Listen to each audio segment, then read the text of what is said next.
Delicious mushroom recipe. Today I am going to teach you how to make a fried rice noodle successfully, easily, and hopefully you find them delicious. So this is the mushroom that I'm going to be using is just a normal winter chanterelle and masutake. I have soaked them in water first, and then I boil them for at least 20 minutes in water, waiting for the water to evaporate completely before I cook them.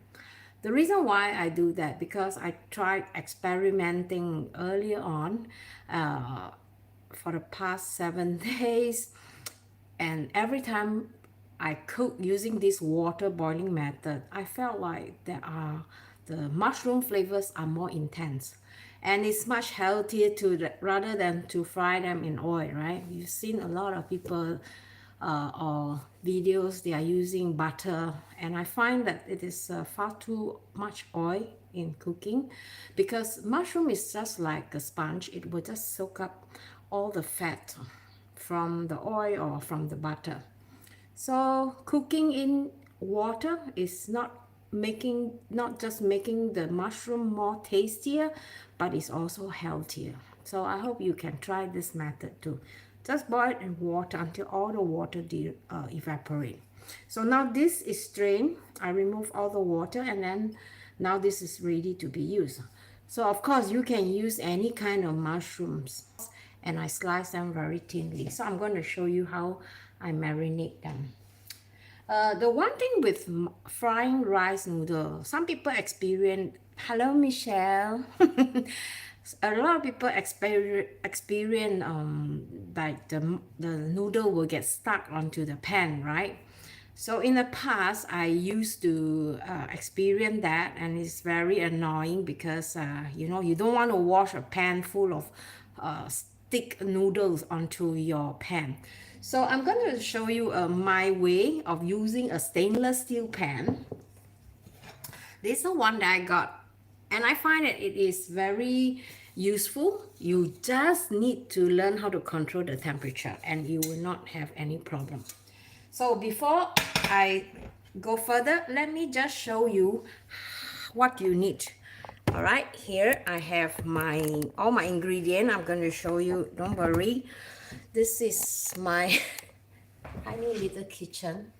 So on the pan, I'm just going to fry the chicken first.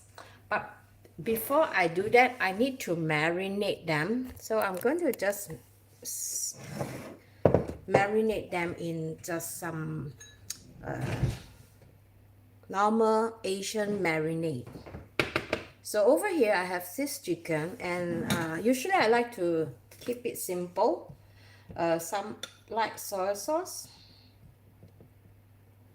Michelle, you say you have no knowledge on bihun, right? Fried rice noodles. So I hope this might help you a little bit. I use about 1 tablespoon, and then I have a little bit of dark soy sauce just for the color, just a bit. And then I'm trying to cut down on sugar, so I'm just going to have just a tiny pinch of sugar and some sesame oil. There's a lot. Anyway, this is a new one. This is a sesame oil blend. Nowadays, when you go to the supermarket, you have to open up your eyes and see it. Sometimes it comes with this kind of blend. And if you can see, the oil is very right on top, and then the blend is below. You know why they do this way? Because it's cheaper for them. And sesame oil, maybe they're having problem with the supply, so they are trying to cut down on the quality. Never mind, since we are just using a little bit, and I think I put quite a bit here, so later I'm going to cut on the amount. So you can see this is a little bit wet, but don't worry, it will dry up when we cook them. Some people, they like to put, I saw a lot of Asian recipe, they like to cook the, they like to marinate the chicken in some corn flour, right? To make it like, to hold the flavors so that it's not too dried out. You can do that, but then the thing is that it will get stuck onto your pan. Even though it is a non-stick pan, you know, it will still get stuck also. So I learned that you don't need to do that. Just make sure you marinate this like 10 minutes before, and I think it should be good to go. If you like, you can add some pepper, but I'm going to do the pepper in the sauce itself. So I'm going to set this aside, and I'm going to show you how I blend my sauce. So again, with the sauce, one very special in Singapore style, they like to use this Worcester sauce. So this is the one that makes the difference, and you don't really need a lot of that. You just need about maybe half a tablespoon of this sauce, and it smells so good. And then you have a bit of sesame seed oil. This is a blend, so I'm not going to use so much. And then a bit of light soy sauce, about 1.5 tablespoon. You know, my recipe is like agak-agak, they call that. Estimated. So actually, if you feel like certain sauce is in lack, you just need to add them. If you like the Rochester sauce a lot, then you add more of that. And then for the color, I'm just going to add just a bit of dark soy sauce. All right, about maybe half a tablespoon. And then you want to add a bit of sugar. The Singapore recipe require a lot of sugar, but I'm going to, just for health's sake, I'm going to add just half a tablespoon. And then you want to give this a mix. But before that, I'm going to add some white pepper. Let's see if I can find a small spoon here. Ooh, this is the spoon. Okay, just a pinch of white pepper, and then put them onto your sauce, and then give this a mix. Some people like it peppery, a lot of pepper. For me, I find that this is enough. If you want to add them, it's always good that you don't add them too much at this point, and then when you taste it, you find that you need more spice, then you go and add it, all right? So, and then what you want to do is you want to add some water in this sauce, because you're going to be cooking the noodle. My style is a little bit different from the usual YouTube you've seen. They like to cook up the sauce and then, you know, put in the noodle. For me, I like to pour the noodle and the sauce together, and then you let the steam cook up the rice noodle. Okay, now I'm gonna turn on the heat here. I usually like to start off with a very what do you call that, a very hot pan, because let's come closer a little bit so you can see. Okay, so I usually like to start on a very hot pan, and then I like to fry first of all the mushroom and the ingredients like this first. And this is like chopped garlic. Can you see? Chopped garlic, shredded ginger, and then some fried onion. So just put them aside first, and then you want to make sure that the pan is hot. And when you feel like, okay, it's not hot yet, usually induction is very hot.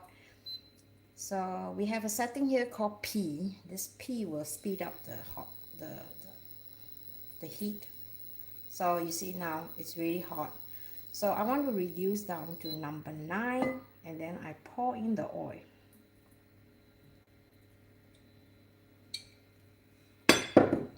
Okay, at this point, you see the pan start to heat up, got smoke, right? Means it is too hot. So you want to lift this up, and then you switch to number 4, because you don't want to burn your ingredients. Okay, make sure this is not hot. I even lower it to number 3. So now I just want to fry the onion. Oh, onions and a little bit of the garlic. Little pinch of garlic.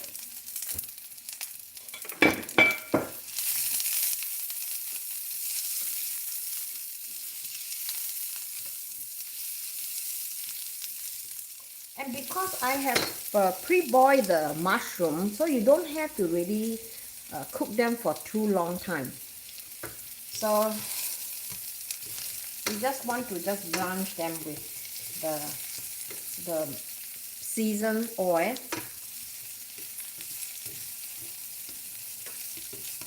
And usually, why people usually cook the onion at this point is you don't want to cook them for too long, because if you have a mountain of noodle, then it's very difficult to cook everything evenly, right? So usually when I cook, I like to just separate them. So now when just to make sure, especially when you're cooking chicken, you want to make sure that your chicken are properly cooked. So I'm going to add in the mushroom.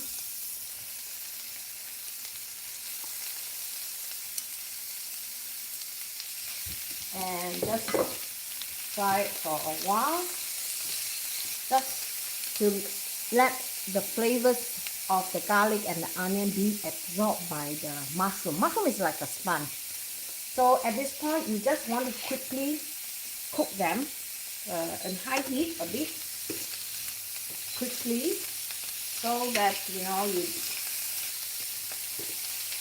don't want to cook them for too long.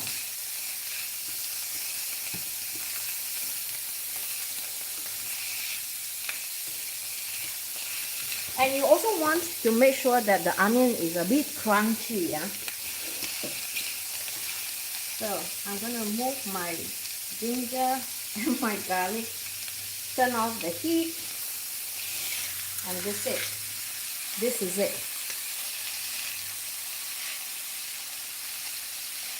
So I can smell the fragrance. And because I cooked the mushroom in more than 20 minutes, so I don't need to further cook them. It's already full of flavors. So what I do is I put them aside.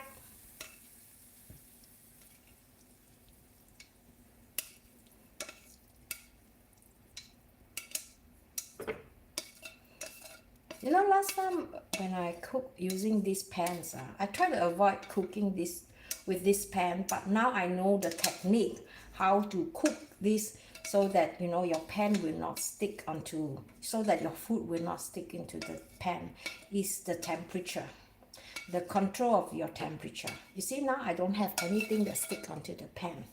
So I'm going to move this to the side, and then I'm going to continue to cook the chicken.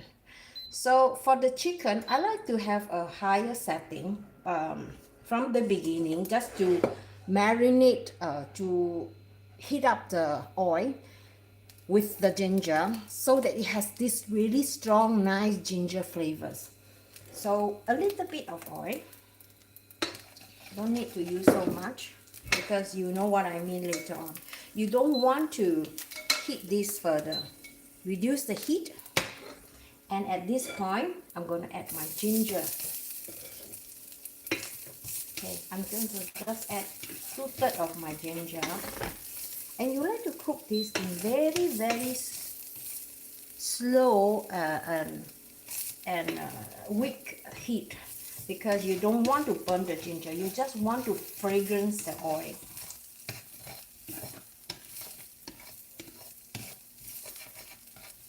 So I know a lot of people say, oh, you have to put a lot of oil, then the chicken will not stuck. Okay, believe me, when your pan is not hot, the chicken will not get stuck.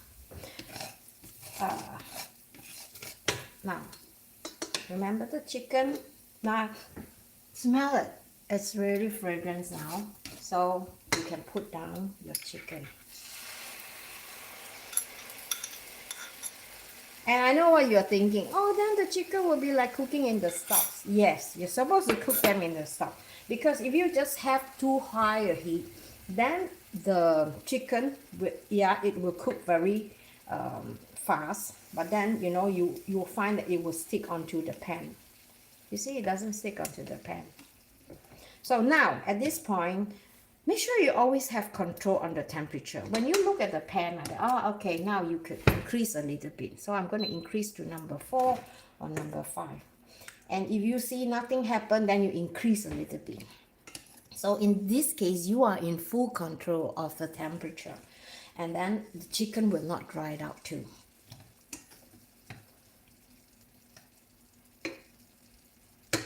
You know, nowadays I cook a lot with this pan because I find that it is much, much easier and I just love it. Okay, now while the chicken are cooking, I'm just going to explain to you quickly this rice noodle. This is the rice noodle that you can buy.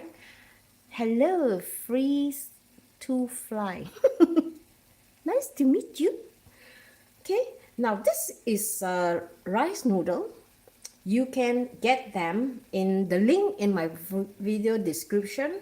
I am an Amazon influencer, so when I create a live stream like that, I will usually add the product link.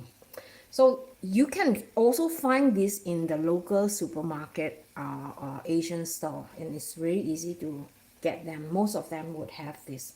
So what you need to do, you don't need to boil them, all right? Just need to soak them in hot water, just 2-3 minutes, and then that's it. Remove the hot water and then rinse it with cold water. Then you will not get, you know, sometimes you see they stick to each other. You see, like in this case, it doesn't stick together. And you want to make sure that when you cook the rice noodle, make sure that the temperature is cold, not hot, because if it's hot, it will definitely stick together. All right, make sure it's cold. So now my chicken is almost ready. You see, it didn't stick to my pan. So I know now I could simply increase the temperature a little bit so that I could cook this even more.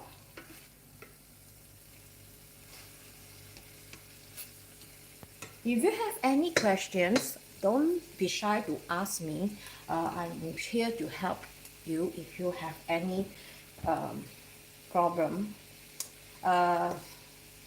If you want to know how I maintain this frying pan and why I use a stainless steel instead of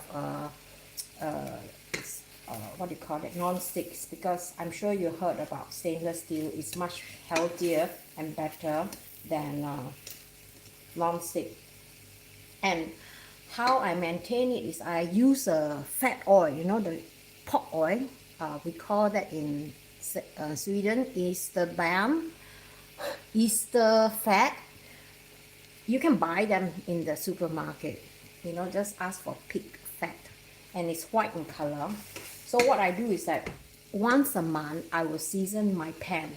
So first I will just turn on the pan quite moderate temperature, and then I will use the oil and just use a brush to brush it very thinly.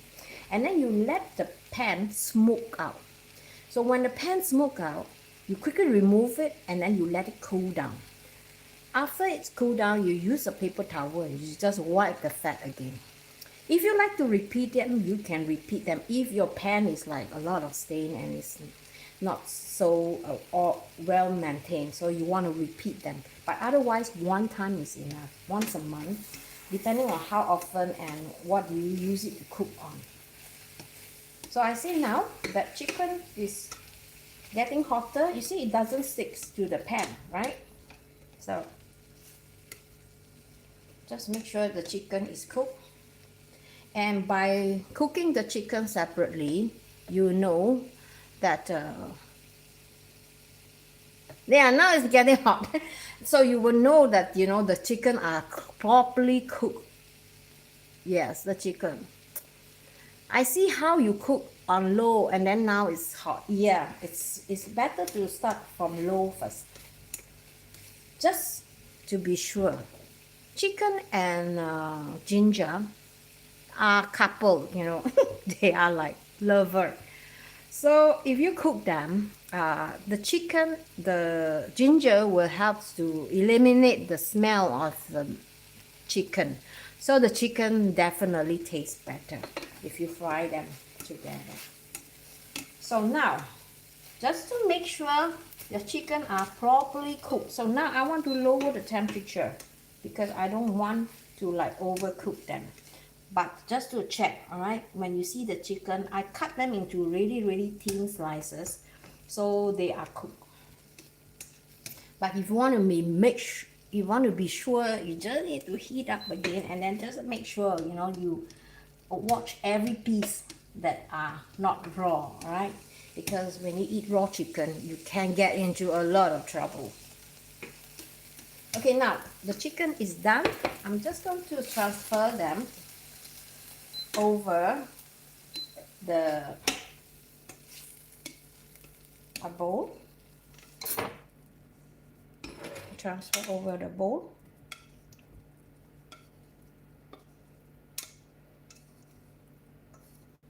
You know, nowadays meat is getting very, very expensive. So in my family, we try to eat more mushroom. In fact, if possible, once alternate day. So if you are into mushroom recipe and you want to try, you know, an alternative for meat, then mushroom is a very good choice. So now, I'm going to turn on the heat again. All right. So now I'm just going to heat up the just a tiny bit, all right, just to season the oil. And over here I have some garlic and some ginger that I chopped earlier on, just to fragrant it for a while. Okay, you see now the pan is getting too hot, so you want to just lower it again. So you are always in control. You see something like that happened, that this brown thing start to appear, it means that the pan is overheated. So don't worry. Now I'm just going to put my sauce in here.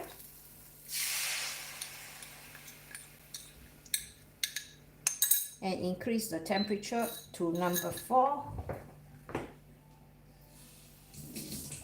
And I like to add a little bit of water, because you need a lot of liquid when cooking. So now, don't have to cook any further. Just like that, you add in the noodle.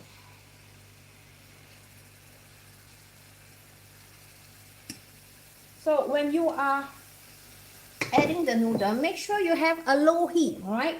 Because if you have a high heat, the noodle will definitely stick to the pan. I set them into number 3, so you see, you don't hear any sound. It is okay, but you know, later part, you will have to cook them in a higher heat. I think cooking is like that. To me, I find that you have to cook with your common sense. If it is like too hot, and then you see when it starts to stick onto the pan, you know. You saw the brown patch that I had just now, it's gone. So now you just want to swirl the noodles around, making sure that the seasoning is evenly spread among the noodle.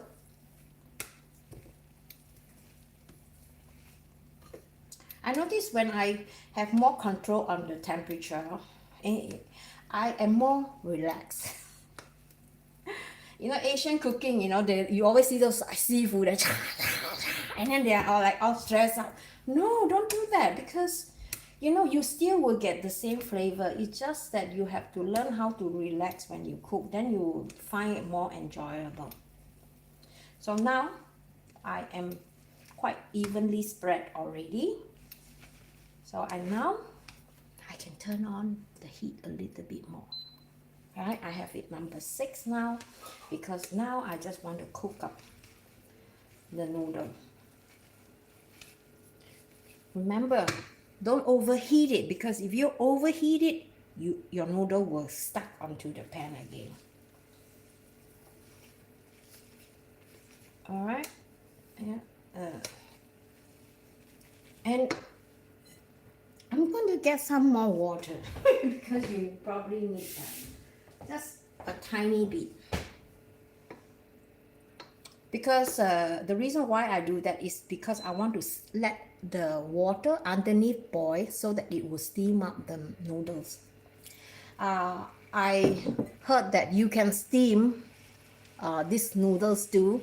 I am looking forward to learn that technique and see what happened. All right, Michelle is the one who asked me, who shared with me this way of cooking. I haven't really explored yet because for me to take out my steamer is like a lot of job because there's 2-3 layer, then a lot of work to clean up. So maybe it's easier because steaming is just like you put everything on the plate and then you just put the log in, not like this. Michelle might find this very mafan, is it? But I think this way the flavor is totally different from the steam one. Since she said she doesn't know how to fry them, I thought I'd go on live and show you guys how to do that. Okay, now listen.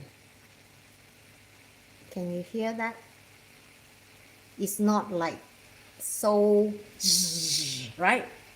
It's a bit sizzling. It's the perfect sound I want to hear. So don't put your ingredients yet because the noodles are not perfectly steamed or cooked yet. But at this point, if you like, you can have a taste. I'm gonna get my chopstick and taste if it is enough salt seasoning. Bon appetit. It's perfect. This sauce really makes a lot of difference. But I prefer a little bit more salt here. So I'm going to be adding a little bit of salt. Just a tiny pinch of salt. And I like it more spicier. So I think I'm going to be adding some white pepper too.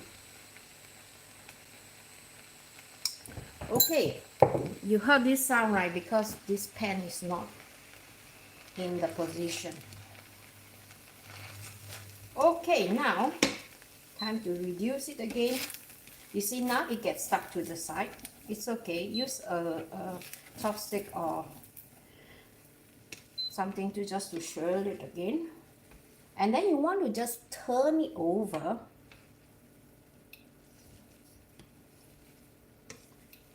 And if you want it to be faster, let me show you. Take the cover, put some water and let it steam for a while. And this will speed up the cooking process. The one thing I noticed about some stove is like I do not know how many of you have this experience. The heat distribution is like not even. You see, like this part is not hot at all, and this part is like starting to burn. So I think this has something to do with when you install the stove, you know, it's not even. Okay, now I think it's almost ready. I just need to just turn them one more time and let this cook. And I want to hear the sizzling sound.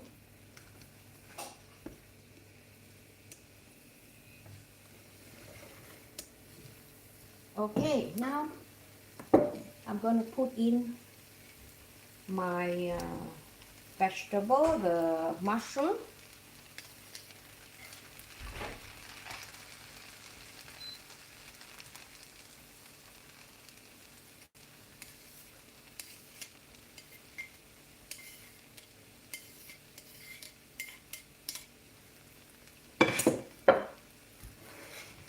I don't know about you, I find it's easier to toss it with a chopstick. This is almost like a chopstick. This is a tongue, but I think this is perfect. it smells so good. You see, you don't burn your noodles. And the noodle, if you cook them like, you stir too much, then the noodle will break up and then it becomes something else. So this is perfect. Now I can just add in the rest of my meat. So the chicken,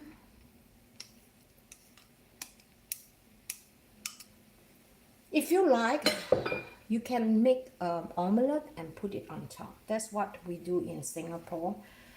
My mom like to cook it this way because we don't use a lot of meat, and meat is very expensive. So instead of using meat, we put a lot of egg in it.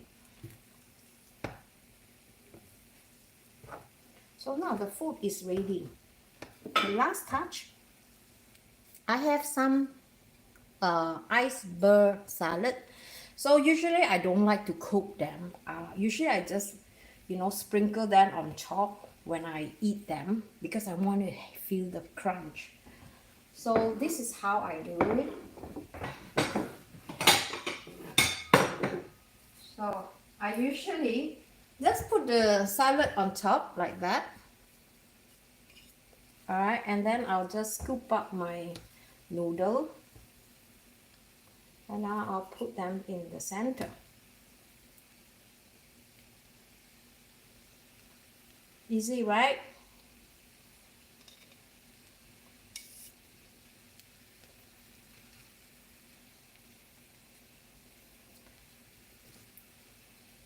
My mushroom and my chicken. So here you go, my friends. Turn this off. You get a very balanced, flavored fried noodles. I'm gonna put this together. Let me just show you my setup here. See, I have this set up. That's where I take my picture because I have the only window with the daylight. So usually I just turn this on. And then I put my picture, I put my noodles here. And then I just, maybe I'll pick a few mushrooms so that, when I do photographing, people can see what it is. So with some mushroom, winter chanterelle, pieces of chicken, and more mushroom, and more mushroom. So, and of course, if you like, you can sprinkle a little bit of herbs. I think I have some basil here.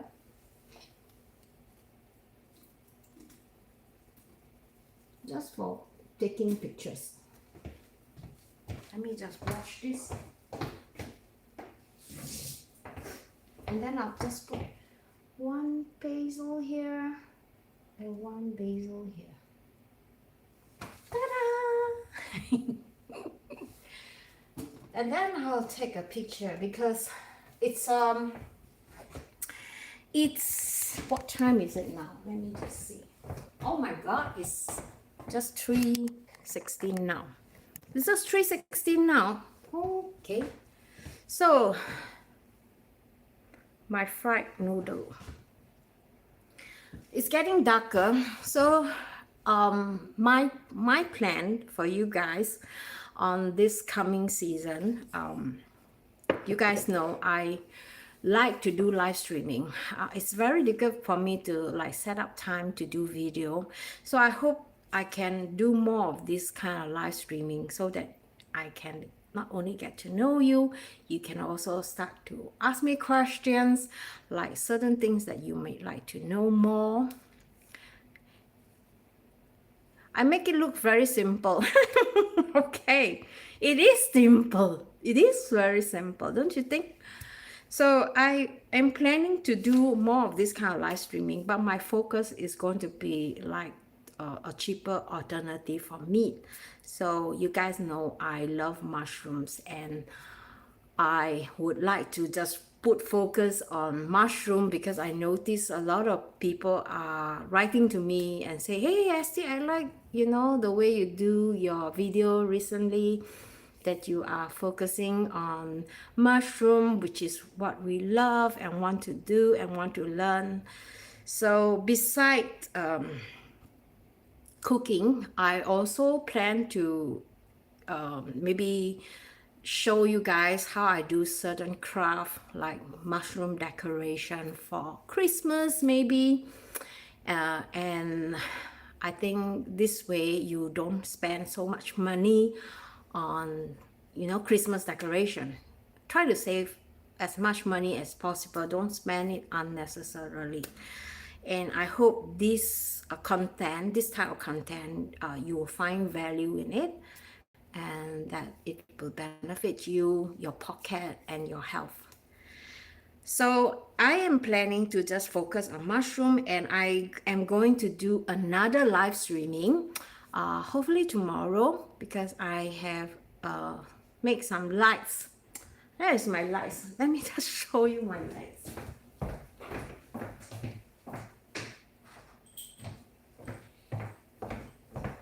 You see this lily here?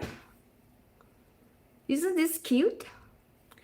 So I mean, things like that you can make on your own, and it is like, so I want to be able to share with you how I do this, because I think you can buy this at Amazon, a ready-made one, but it is like 250 kroner for one, but you can make this like for under 50 kroner, and it's your own homemade. So I think I want to do live streaming on this one, so you can try out. It's quite fun to do it. I'm going to give you some advice how to do it yourself. So this is what I have in mind. So Christmas is coming. We're going to be creating a lot of maybe some cookies using mushroom powder. So you don't know, right? You can actually make cookies from mushroom powder. In fact, I did have mushroom cookies using winter chanterelle to make really delicious Christmas cookie. So I see I'm going to put the link in the video description so you can go and check it out. So all the things that I have in my cooking show, there will be an Amazon link, and because I am trying to gather funds to just continue to be able to create this kind of content. So I hope you can give my channel a little bit of support. And of course, you guys know, being an Amazon, we earn a little bit of commission. It's not so much, but it is enough for me to just buy some material to teach you guys even more advanced technique in various different kind of cooking recipes or craft. So I hope you enjoy this video. Do give a thumbs up if you enjoy it, and if you are new here, remember to subscribe and put the notification bell on, and I hope to see you in my next. In the meantime, if you have any questions about this way of cooking or this recipe, you can always welcome to send me a comment. I'll try my best to answer. All right, see you guys. Bye bye. Thank you.